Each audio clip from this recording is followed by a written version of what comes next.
آج ہماری گفتگو کا موضوع ہے راہ اعتدال۔ اس موضوع پر رہ کر کے کلام کریں گے۔ سورہ توبہ کی آیت نمبر 100 یعنی 100 نمبر آیت کو میں نے پڑھا ہے۔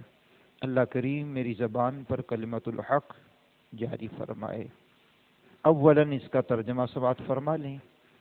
اور سب میں اگلے پہلے مہاجر اور انصار اور جو بھلائی کے ساتھ ان کی پیروی کرنے والے، اللہ ان سے راضی اور وہ اللہ سے راضی، اور ان کے لیے تیار کر رکھے ہیں باغ جن کے نیچے نہریں بہیں، ہمیشہ ہمیشہ ان میں رہیں گے، یہی بڑی کامیابی ہے۔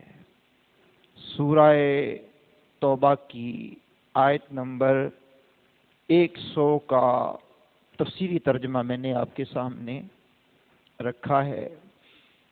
ہمارا مسلک ہے اہل سنت و جماعت۔ اہل سنت اس لیے کہ ہم نبی کریم صلی اللہ علیہ وسلم کی سنت اور حدیث کو مانتے ہیں، کریم آقا کی سنت کو بھی مانتے ہیں اور حدیث کو بھی مانتے ہیں۔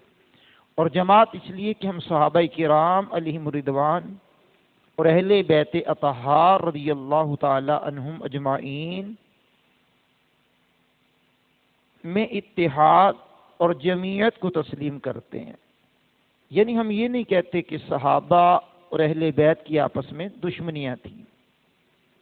صحابہ اور اہل بیت آپس میں شیر و شکر تھے۔ صحابہ اہل بیت کا احترام کرتے تھے اور اہل بیت صحابہ رسول کا احترام کرتے تھے، بلکہ بعض مقامات پر ان کی آپس میں پیار محبت کے واقعات تو بڑے مشہور ہیں۔ اور ایک طبقہ ہمارے اندر ایسا پیدا ہو گیا ہے کہ جو آئے دن منبر و محراب کے علاوہ اپنے کمروں میں بیٹھ کر کے اپنی اپنی یوٹیوب چینل کھول کر کے کوئی کلپ وغیرہ بنا کر کے وائرل کرنے کے بعد پاکیزہ ہستیوں کو نشانہ بناتا ہے۔ تو اس میں ہمارا طرز عمل کیا ہونا چاہیے؟ اب جب ان کے دفاع میں لوگ کلام کرتے ہیں تو پھر کہا جاتا ہے کہ یہ ٹھیک نہیں ہے۔ بہرحال اس میں افراط و تفریط سے بچ کر راہ اعتدال قرآن اور حدیث کے مطابق ہم نے دیکھنی ہے کہ اعتدال کی راہ کیا ہے۔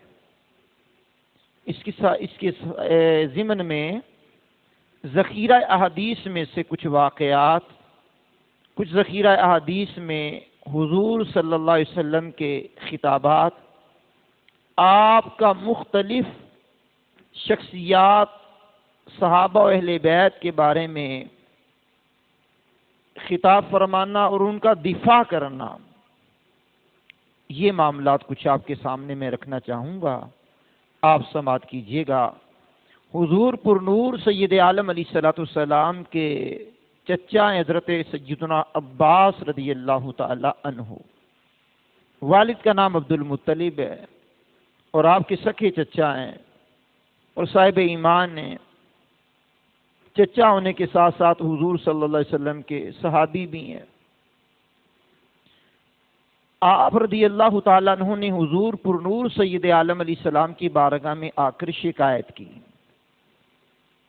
شکایت کا انداز کیا تھا؟ کہا یا رسول اللہ علیہ الصلوۃ والسلام،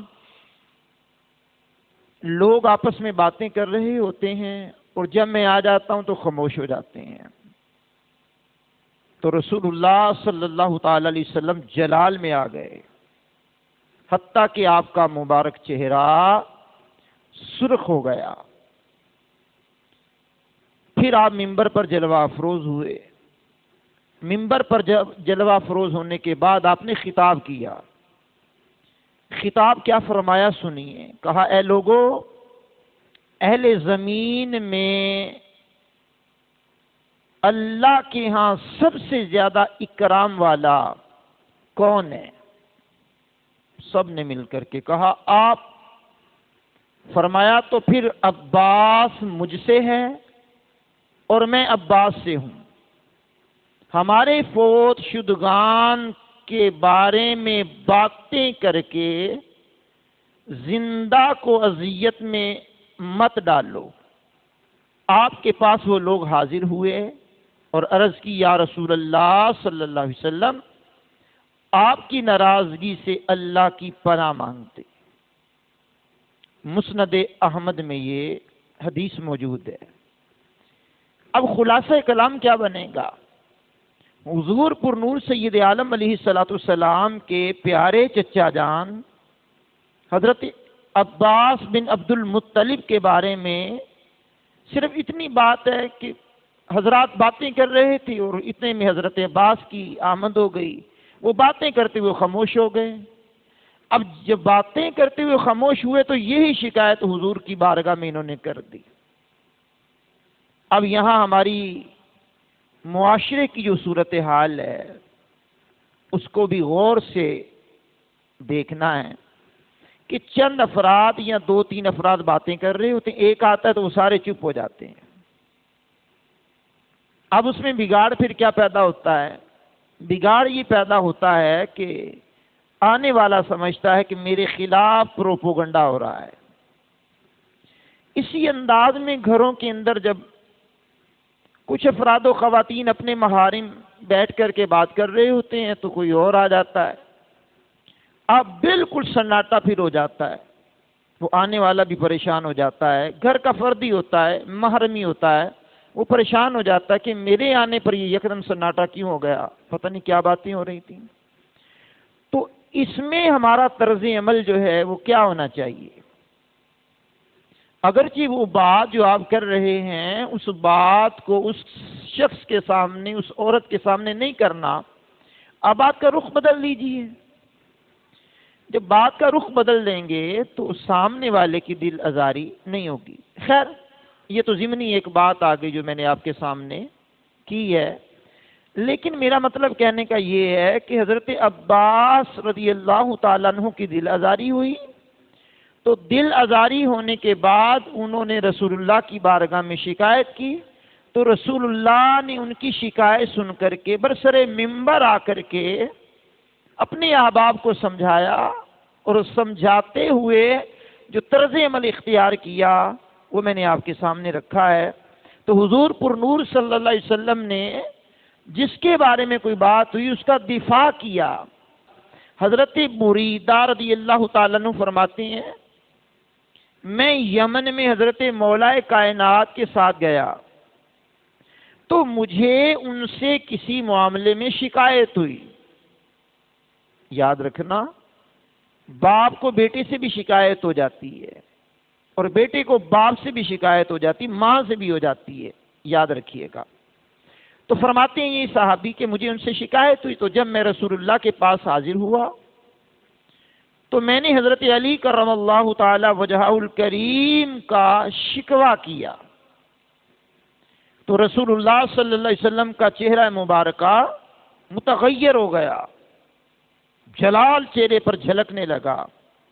تو فرمایا کیا میں مومنوں کو ان کی جانوں سے زیادہ قریب نہیں ہوں، پیارا نہیں ہوں؟ یہ صحابی حضرت بریدہ کہتے ہیں میں نے کہا کیوں نہیں یا رسول اللہ؟ فرمایا جس کا میں مولا اس کا علی مولا، یا مولا بمعنی دوست، جس کا میں دوست اس کا علی دوست۔ تو میرے کریم آقا علیہ الصلوۃ والسلام نے سمجھانے کے انداز میں حضرت عباس کو فرمایا عباس مجھ سے اور میں عباس سے ہوں، ٹھیک ہے؟ اب یہاں فرمایا جس کا میں دوست اس کا علی دوست ہے۔ تو یہاں بھی ایک تمہیدی طور پر حضور نے اپنی شان کو ظاہر کر دیا، شان کو بیان فرما دیا کہ میں تمہارا پیارا نہیں ہوں، میں تمہارا آقا و مولا نہیں ہوں، تو میں تمہیں کہہ رہا ہوں کہ جس کا میں مولا اس کا علی مولا۔ مولا بمانا یہاں دوست حضرات علماء نے کیا ہے، مولا کے بے شمار معنی ہوتے ہیں، تو ایک معنی یہ بھی ہے، دوست کے معنی میں بھی لیا جاتا ہے۔ تو حضور پر نور سید عالم علیہ الصلوۃ والسلام کا یہ فرمانا کہ مولا کائنات کے دفاع میں ہے، یعنی چچا کی بات ہوئی ہے تو سرکار نے خطاب فرمایا، اور اپنے بھائی اور داماد کی بات ہوئی ہے تو حضور نے دفاع فرمایا۔ اب کریم آقا نے یہ نہیں کہا کہ وہ میرے چچا، میں نے اس لیے ان کا دفاع کیا ہے۔ تو آپ ہمارے صحابی بھی ہیں، داماد بھی ہیں، اور آپ ہمارے جناب والا چچا کے بیٹے بھی ہیں، اس لیے آپ کا دفاع نہیں کیا جائے گا۔ نہیں کیا، حضور نے دفاع کیا۔ تو یہ راہ اعتدال کے عنوان سے میں آپ کے سامنے کچھ باتیں یاد رکھنا چاہتا ہوں کہ جس شخصیت کی بارے میں لوگوں نے کلام کیا، دل آزاری کی یا کوئی بات کی، تو حضور صلی اللہ علیہ وسلم نے ان کا دفاع فرمایا ہے، چاہے وہ اہل بیت میں سے ہوں، چاہے وہ صحابہ میں سے ہوں، چاہے وہ آپ کے نسبی رشتہ دار ہوں، چاہے وہ آپ کے اصحاب میں سے ہوں۔ آئیے اسی طرح حضرت اسامہ بن زید رضی اللہ تعالی عنہما، یہ حضور پر نور سید عالم علیہ السلام ان سے بڑا پیار کرتے تھے۔ میرے کریم آقا علیہ الصلوۃ والسلام نے ان کو سپہ سالار بنایا۔ کسی جگہ جاتے ہوئے ان کو کہا کہ آپ ان کے سپہ سالار ہیں، تو آپ کی سپہ سالار ہونے پر اعتراض ہوا، تو کریم آقا علیہ الصلوۃ والسلام نے اعتراض کرنے والوں کو جناب والا خطاب کی۔ یہ امام بخاری رحمۃ اللہ تعالی علیہ نے اپنی صحیح کے اندر اس کو لکھا ہے، حدیث کا نمبر 4468 نمبر ہے۔ میں خلاصتاً آپ کی بارگاہ میں عرض کر رہا ہوں۔ کہا رسول اللہ علیہ الصلوۃ والسلام کھڑے ہوئے اور ارشاد فرمایا، تم پہلے تو ان کے والد کی قیادت پر اعتراض کرتے تھے، جب میں ان کو قائد بناتا تھا، سپہ سالار بناتا تھا، ان کے والد کی قیادت پر تم اعتراض کرتے تھے، اور اب تم ان پر اعتراض کر رہے ہو۔ ان کے والد زید پر بھی تم اعتراض پہلے کر چکے ہو۔ اللہ اکبر۔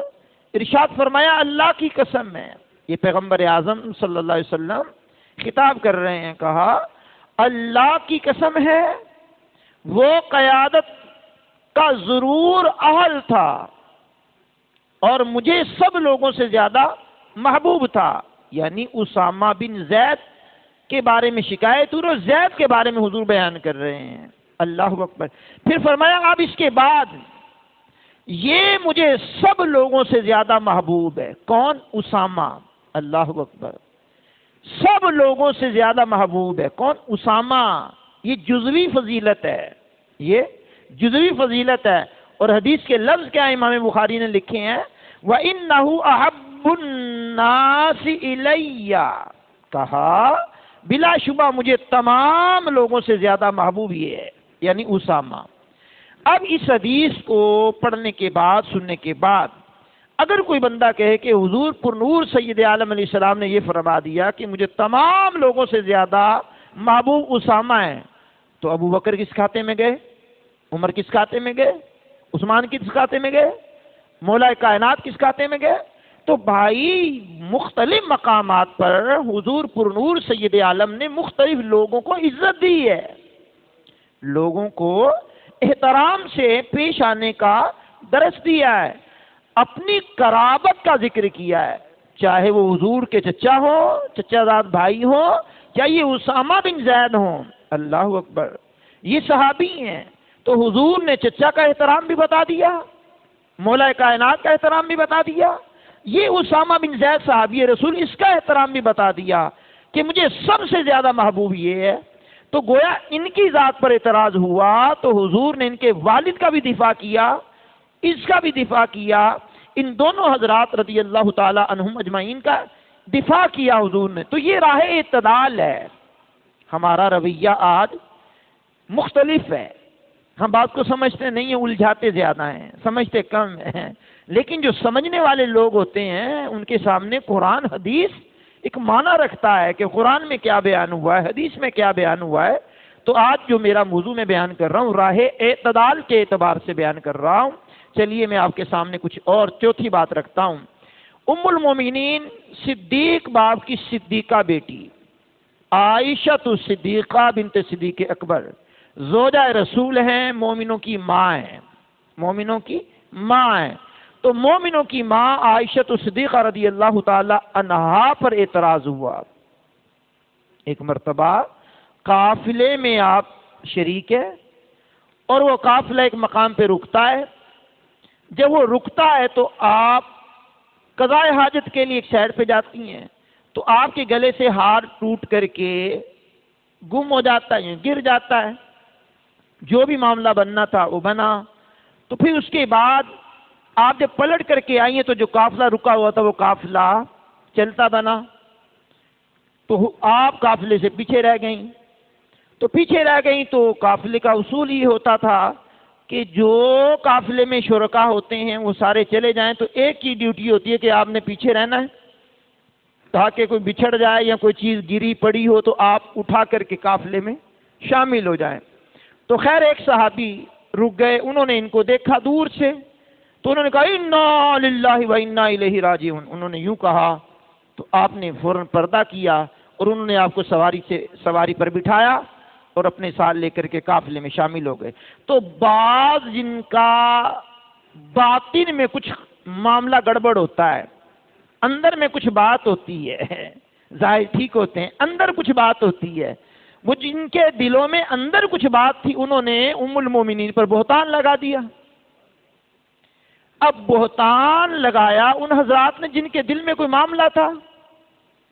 تو کریم آقا علیہ الصلوۃ والسلام پر نازل ہونے والی کتاب قرآن مجید کی 18ویں پارے کی سورہ نور کی آیات بینات آپ کی شان میں نازل ہوئیں کہ میرے کریم یہ آپ کی زوجہ تو پاک ہے، آپ کی زوجہ تو پاک ہے. تو پھر آپ کی پاکی کا اعلان کیا گیا اور دیگر معاملات کو بیان کیا. کئی آیات آپ کی شان میں نازل ہوئی ہیں، آیت نمبر 11 سے لے کر آگے پڑھیے گا. تو ان کی شان میں قرآن کریم کی آیات اتار کر کے مالک نے ان کا دفاع کیا کہ ان پہ اعتراض کرنے والوں تم کریم آقا علیہ الصلوۃ والسلام کی زوجہ پر اعتراض کرتے ہو جن کا رب کائنات نے زمین پر سایہ نہیں پڑنے دیا، جن کے جسم پر مکھی نہیں بیٹھتی، جن کے نالین اقدس میں معمولی سا کسی چیز کا لگ جانا جو حضور صلی اللہ علیہ وسلم کی توجہ نہ ہوئی تو اللہ کریم نے فرما دیا حبیب یہ آپ کے پاؤں کے نیچے کوئی ایسی چیز لگی ہے اس کو اتار دیجئے. تو گویا وہ چیز بھی اللہ کو گوارا نہیں ہے کہ پاؤں نہیں، نالین اقدس کو معمولی سا وہ کسی چیز کا خون تھوڑا لگ جائے تو اللہ کو یہ بھی گوارا نہیں ہے. تو میرے مالک کریم عز و جل کو یہ کیسے گوارا ہے کہ کوئی ایسی عورت حضور کے نکاح میں آئے؟ ہاں اللہ نے قرآن کی آیات کو نازل کیا، سورہ نور کی مبارک آیات کو مالک نے نازل کیا. اور پھر حضور صلی اللہ علیہ وسلم کے بارے میں امام بخاری نے لکھا 2637 نمبر حدیث ہے، امام مسلم نے لکھا 7020 نمبر حدیث ہے. آپ نے عبداللہ بن ابی بن سلول منافق کے مقابلے پر اپنے لیے حمایت طلب کی کہ یہ منافق ہے فلاں بن فلاں، اب اس منافق کے بارے میں میری حمایت کرو. اللہ اکبر اللہ اکبر. تو رسول اللہ نے منبر پر کھڑے ہو کر فرمایا اے گروہ مسلمین، ایک ایسا شخص جس کی میرے گھر والوں کے متعلق شرع انگیزی کی خبر مجھے پہنچی ہے، اس کے مقابلے پر کون میری حمایت کرے گا؟ اللہ کی قسم مجھے اچھی طرح علم ہے. اب یہ جملے پہ غور کرنا کہ اللہ کی قسم مجھے اچھی طرح علم ہے میرے گھر والی نیک ترین خاتون ہے. کیا بات ہے کیا بات ہے جناب. اب لفظ کیا ہے حدیث کے؟ اللہ اکبر کبیرہ اللہ اکبر کبیرہ. فواللہ ما علمت علی اہلی الا خیر. اگر اس حدیث کو پیچھے پڑھیں گے تو اہلی بیتی میری گھر والی میری زوجہ اللہ اکبر وہ خیر پر ہے، اچھی ہے. تم غلط ہو وہ اچھی ہے. اور اعتراض کرنے والے تو منافق ہے. یہ اچھی ہے. پہلے اللہ نے قرآن کی آیات نازل کی، پھر حضور صلی اللہ علیہ وسلم نے خطبہ دیا، اور اس منافق آدمی جو عبداللہ بن ابی بن سلول منافق کے بارے میں لوگوں کی حمایت طلب کی، پھر ارشاد فرما دیا کہ وہ خیر ہے، میری بیوی عائشہ پاکیزہ ہے، صاف ہے، ستھری ہے. تو میں بات بتلانا چاہتا ہوں، اعتراض ہوا حضرت عباس پر، دفاع حضور نے کیا. اعتراض ہوا جناب والا حضرت مولا علی پر، جواب حضور نے دیا. اعتراض ہوا جناب والا اسامہ بن زید پر، تو حضور نے جواب دیا. اعتراض ہوا حضرت عائشہ پر، تو دفاع حضور نے کیا. 4 باتیں آپ کے ذہن میں آ گئیں. 5ویں بات سنیے گا. اس کو امام بخاری نے 3 مقامات پہ لکھا ہے. حدیث نمبر 926، حدیث نمبر 3110، حدیث نمبر 3714. امام مسلم نے اس کو 2 مقام پہ لکھا. حدیث نمبر 4738، حدیث نمبر 4739. امام ابو داؤد میں اس کو 2 مقام پہ لکھا. حدیث نمبر 2069، حدیث نمبر 2070. اور اسی حدیث کو ابن ماجہ میں 1999 نمبر پہ لکھا. ان صحاح 6 کے مصنفین نے اس حدیث کو لکھا. میرے کریم آقا علیہ الصلوۃ والسلام کے داماد مولا کائنات نے جب چاہا، ارادہ کیا کہ میں ابو جہل کی بیٹی سے نکاح کروں، تو کریم آقا علیہ الصلوۃ والسلام نے کیا حسین انداز میں دفاع کیا. فرمایا میں کسی حلال کو حرام نہیں کرتا، نہ کسی حرام کو حلال کرتا ہوں، لیکن اللہ کی قسم رسول اللہ کی بیٹی اور اللہ کے دشمن کی بیٹی ایک گھر میں جمع نہیں ہو سکتی. کیا بات ہے جناب.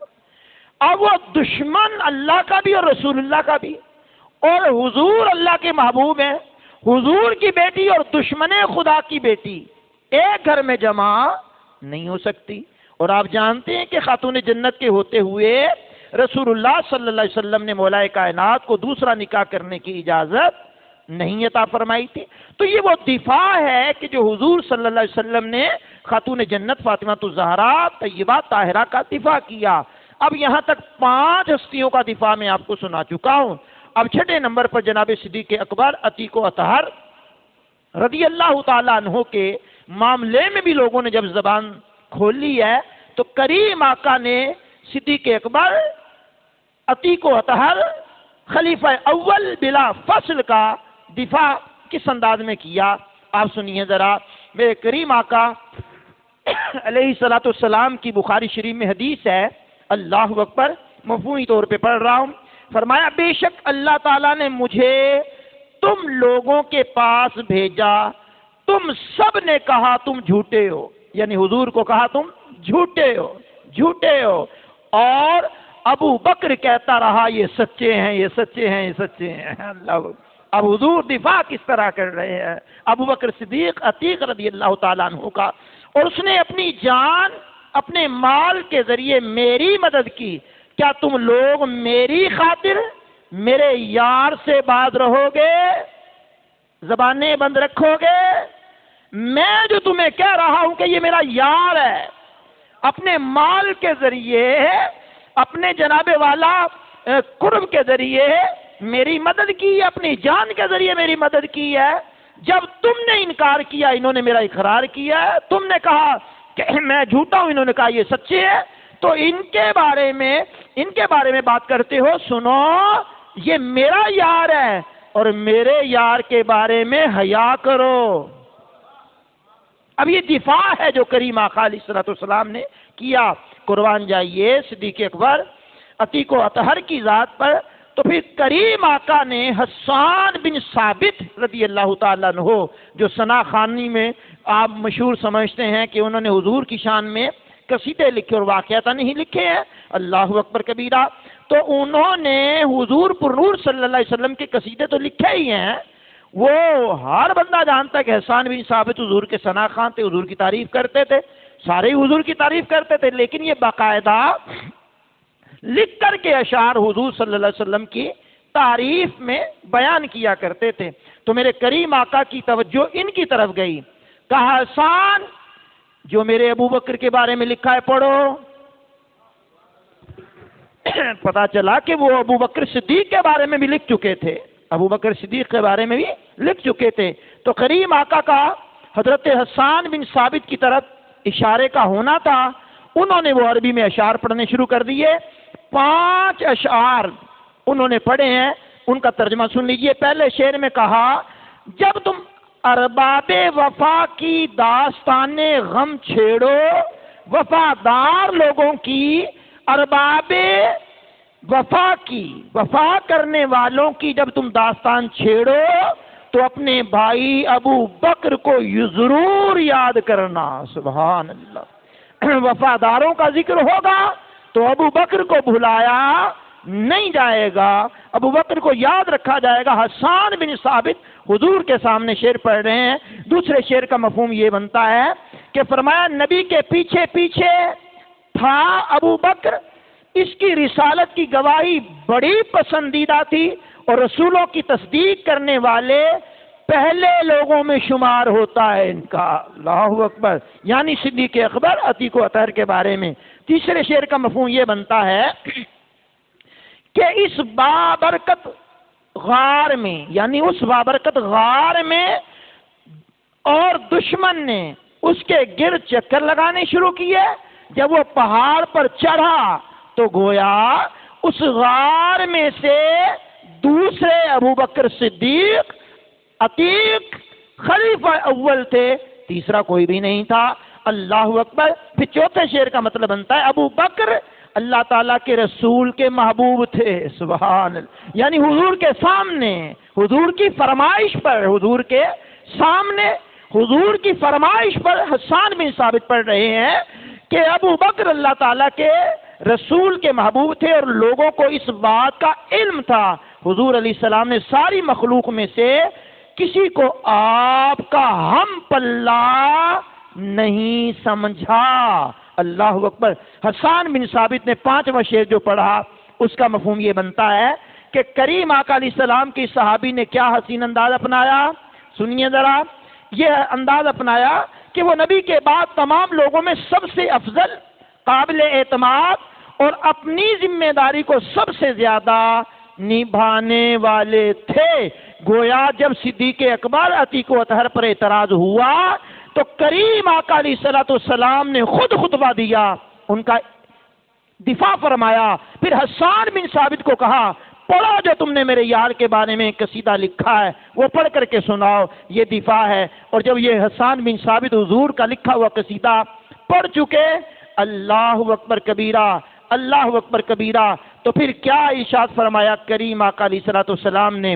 فرمایا حسان تم نے جو کہا سچ کہا ہے۔ اوئے ہوئے ہوئے ہوئے، آپ کی آواز ذرا اونچی آ سکتی ہے جناب؟ سبحان اللہ۔ جو تم نے کہا ہے سچ کہا ہے۔ اے لوگو میرے یار کو میرے لیے رہنے دو، میرے یار کو میرے لیے رہنے دو، میرے یار کو میرے لیے رہنے دو۔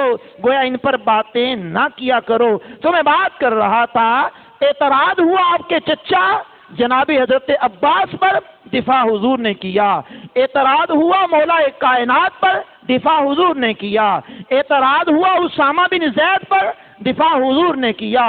اللہ اکبر۔ بات ہوئی ہے جناب والا فاطمہ الزہرا کی، دفاع حضور نے کیا۔ بات ہوئی ام المومنین عائشہ الصدیقہ کی، دفاع حضور نے کیا۔ بات ہوئی ابو بکر صدیق پر تو دفاع میرے حضور نے فرمایا ہے۔ اللہ اکبر۔ اب آل و صحاب کا آپس میں مقابلہ کروانا اور کسی ایک کو ماننا اور دوسرے کو نہ ماننا، تو یہ ہمارا طرز عمل نہیں ہے، نہ یہ رسول اللہ کا طرز عمل ہے، نہ اصحاب کا طرز عمل ہے، نہ ہم اہل سنت و جماعت کا طرز عمل ہے۔ ہم راہ اعتدال پر ہیں، نہ افراط والے ہیں نہ تفریط والے ہیں، ٹھیک ہے؟ ہم وہ لوگ ہیں کہ جو راہ اعتدال پر ہے۔ آج کا میرا موضوع بھی یہی ہے، راہ اعتدال۔ تو راہ اعتدال کیا ہے یہ میں آپ کو بتاتے ہوئے آگے بڑھ رہا ہوں، سنیے گا ذرا۔ اب آپ غور فرمائیں، یہاں تک جو میں نے مثالیں دی ہیں اور حدیث کی روشنی میں، جس میں امام بخاری کی بخاری سے بھی پڑھا ہے، امام مسلم کی مسلم سے بھی پڑھا ہے، اور میں نے جناب والا امام ابو داؤد کی سنن ابو داؤد سے بھی پڑھا ہے، اور ابن ماجہ سے بھی پڑھا اور دیگر کتابوں سے بھی پڑھا، اور دیوان حسان بن ثابت جو حضرت حسان بن ثابت کا کلام ہے اشعار کی صورت میں، اس میں سے بھی پڑھا ہے۔ اب آپ کے سامنے میں مزید باتیں کرنا چاہتا ہوں کہ ہمارے ہاں جو فضائل پر کتب لکھی گئی ہیں یہ اس صدی کی بات نہیں ہے، پچھلی صدی کی بات نہیں ہے، صدیوں پرانی جو کتابیں مارکیٹ میں آئی ہیں لکھی ہوئی، علماء نے لکھی ہیں، بڑے بڑے بزرگان دین نے لکھی ہیں۔ اب ان کتابوں کے فقط آپ کو نام بتانے ہیں کہ ان کے نام کیا ہیں، پھر یہ بتانا ہے کہ اس میں ہے کیا، یہ اشارت میں بتانا ہوتا ہے۔ تو آپ بات کو سمجھیے گا۔ اللہ اکبر کبیرہ۔ اب فضائل پر جو کتابیں لکھی گئی ہیں ان میں سے بہت ساری کتابیں ایسی ہیں کہ جو فضائل صحابہ پر لکھی گئی، اور بہت ساری کتابیں ایسی ہیں کہ جو فضائل اہل بیت پہ لکھی گئی ہیں۔ ان میں سے چیدہ کتابیں میں آپ کو بتاتا ہوں۔ اس سے پہلے فضائل صحابہ پر کتابیں لکھی گئی ہیں۔ امام احمد بن حنبل نے، امام احمد بن حنبل 4 فقہی اماموں میں ایک امام ہے۔ ہمارے امام اعظم ابو حنیفہ، امام مالک، امام احمد بن حنبل، امام شافعی، ان فقہی 4 اماموں میں ایک امام کا نام ہے امام احمد بن حنبل رضی اللہ تعالی عنہ۔ انہوں نے فضائل صحابہ پر 2 جلدیں لکھی، فضائل صحابہ پر 2 جلدیں لکھی، اور اس کا نام ہی بتاتا ہے کہ یہ صحابہ کی فضیلت پر لکھی گئی ہیں۔ لیکن اس کے اندر کیا ہے، انہوں نے اس میں تمام اہل بیت کی شان کو بھی بیان فرمایا ہے۔ اب کتاب تو لکھی ہے صحابہ کے فضائل پر، تو درمیان میں اہل بیت کا ذکر کرنا صحابہ کے ساتھ ساتھ، یہ طریقہ ہے راہ اعتدال، یہ ہے راہ اعتدال۔ اللہ اکبر کبیرہ۔ علامہ ابن عبد البر رحمت اللہ تعالی علیہ نے صحابہ کے حالات پر کتاب لکھی، اور اس زمانے میں مشہور ترین کتاب ہے، اصل تو عربی میں ہے، ٹرانسلیشن ہو کر کے مارکیٹ میں تراجم بھی آئے ہوئے ہیں۔ اس کا نام رکھا الاستیاب فی معرفت الاصحاب۔ نام سے ہی پتہ چل رہا ہے کہ یہ صحابہ کرام کی شان پر کتاب لکھی گئی ہے، صحابہ کے فضائل پر کتاب لکھی گئی ہے۔ لیکن اس کتاب کے اندر انہوں نے سب سے پہلے تمام ازواج مطہرات کا ذکر کیا، پھر حضور کی 4 شہزادیوں کا ذکر کیا، پھر تمام اہل بیت اطہار کا ذکر کیا، پھر صحابہ کرام کا ذکر کیا۔ تو گویا یہ راہ اعتدال ہے، یہ راہ اعتدال ہے۔ کتاب تو صحابہ کی شان پہ لکھی گئی ہے، لیکن درمیان میں آل کا ذکر بھی کیا، ازواج کا ذکر بھی کیا، بنات کا ذکر بھی کیا۔ اسی طرح علامہ ابن اسیر نے ایک کتاب لکھی ہے، علامہ ابن اسیر نے 6 جلدوں پر مشتمل کتاب لکھی ہے، عربی میں کتاب لکھی۔ اس کتاب کا نام ہے اسد الغابہ فی معرفت الصحابہ۔ نام ہی بتا رہا ہے کہ صحابہ کی شان میں کتاب لکھی ہے۔ پرانے بزرگ ہیں، آج کے افراتفری کے دور کے تو نہیں ہیں، نام بتا رہا ہے کہ صحابہ کے فضائل پر کتاب لکھی ہے۔ تو انہوں نے اس کتاب کے اندر بھی تمام صحابہ کے فضائل ضرور لکھے، لیکن اہل بیت کی شان کو بھی بیان فرمایا ہے۔ اللہ اکبر کبیرہ۔ علامہ ابن حجر اسقلانی نے ایک کتاب لکھی ہے، وہ 4 جلدوں پر مشتمل ہے۔ یہ 4تھی کتاب کا نام لے رہا ہوں، سیدھا کتابوں میں سے 4تھی کتاب کا نام لے رہا ہوں۔ علامہ ابن حجر اسقلانی رحمۃ اللہ علیہ صدیوں پرانے بزرگ ہیں، انہوں نے صحابہ کے حوال پر کتاب لکھی 4 جلدوں پر۔ نام اس کا ہے الاصابۃ فی تمییز الصحابہ۔ نام ہی بتا رہا ہے کہ یہ نام صحابہ کے فضائل پر ہے، لیکن انہوں نے اس میں تمام اہل بیت کا ذکر بھی فرمایا ہے۔ اب راہ اعتدال کیا ہے؟ ہم نہیں کہتے کہ تم اہل بیت کا ذکر نہ کرو، کرو ضرور کرو، ڈٹ کے کرو، لیکن صحابہ کا بھی ذکر کرو، تاکہ نہ ہم خارجی رہیں نہ ہم رافضی بنیں۔ اہل بیت کا ذکر ہو تو صحابہ کا ذکر ساتھ کر لو، صحابہ کا ذکر ہو تو اہل بیت کا ذکر ساتھ جوڑ دو۔ تو یہ وہ کتابیں تھیں جو صحابہ کی شان پر لکھی گئی ہیں۔ 4 کتابوں کے میں نے نام لیے۔ اب فضائل اہل بیت پر جو کتابیں لکھی گئی ہیں وہ بھی 4 ہی کتابیں آپ کو بتاتا ہوں۔ سبحان، بے شمار ہیں، اہل علم جانتے ہیں بے شمار کتابیں ہیں، لیکن اس میں سے 4 کتابوں کے نام آپ کے سامنے بیان کرتا ہوں۔ علامہ جزری رحمت اللہ تعالی علیہ نے کتاب لکھی ہے جناب، اس کا نام رکھا اسن المطالب فی مناقب علی ابن ابی طالب۔ نام بتاتا ہے کہ یہ مولا کائنات کی شان میں لکھی گئی کتاب ہے۔ علامہ جزری رحمۃ اللہ تعالی علیہ کے نام سے ظاہر ہے کہ مولا کائنات کی شان پر لکھی گئی ہے. لیکن یہ علامہ جزری اس کتاب کے اندر کیا لکھتے ہیں؟ سبحان اللہ، سنیے. شان صحابہ خصوصاً 4 یاروں کا ذکر فرمایا. سبحان اللہ. یعنی خلفائے راشدین کا ذکر کیا، خصوصاً ابو بکر کا ذکر کیا، اور سیدنا فاروق اعظم کا ذکر کیا، اور ان کے فضائل پر جو احادیث ہیں ان احادیث کو لے کر کے آئے. نام کیا رکھا؟ اللہ اکبر، اصل المطالب فی مناقب علی ابن ابی طالب. تو ذکر تو کرنا تھا مولا کائنات کا، لیکن اس میں ذکر انہوں نے ابو بکر صدیق کا بھی کیا، عمر فاروق کا بھی کیا، عثمان غنی کا بھی کیا، اور دیگر احباب کا بھی کیا.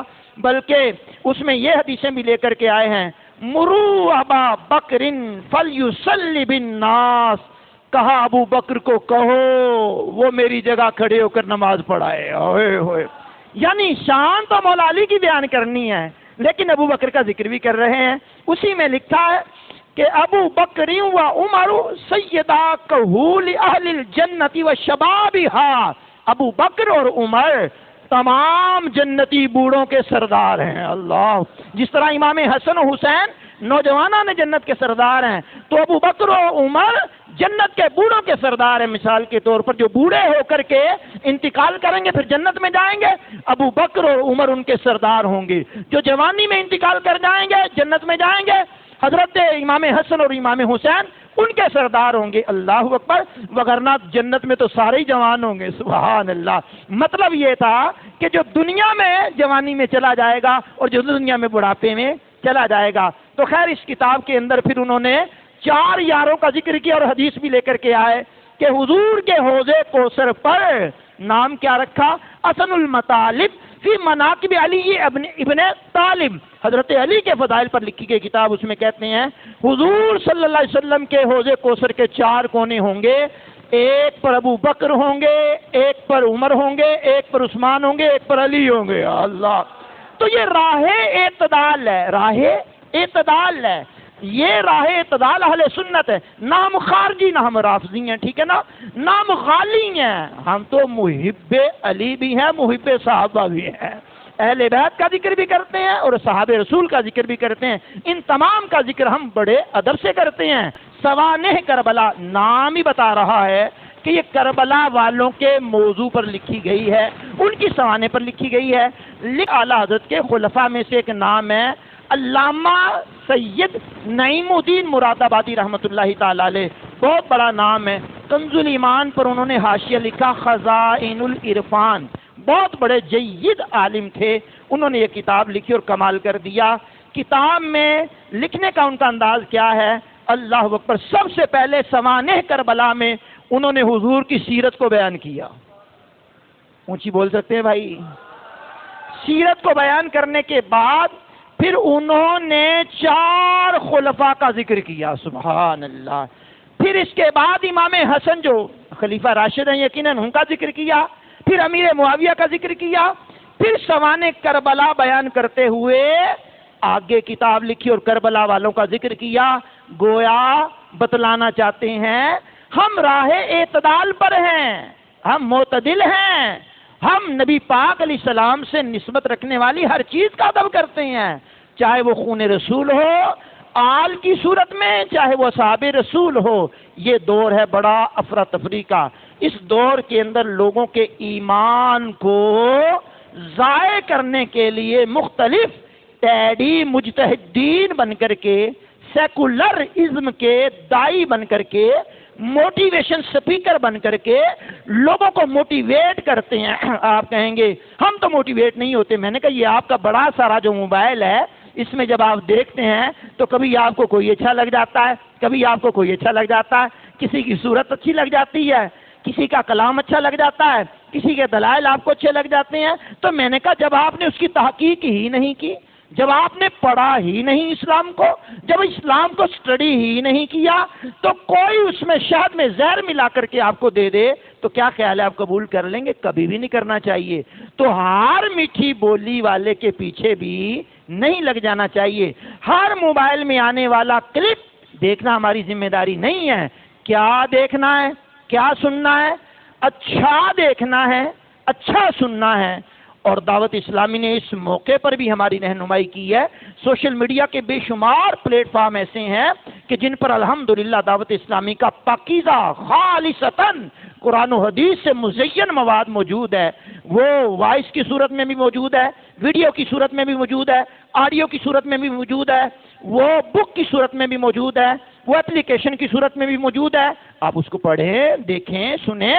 مجھے بتائیں کہ شہدائے کربلا سے پہلے جو شہید ہوئے، شہدائے بدر شہید ہوئے، شہدائے حنین شہید ہوئے، غزوہ احزاب ہوا اور بے شمار سریے ہوئے، ان میں اصحاب اور تابعین شہید ہوئے۔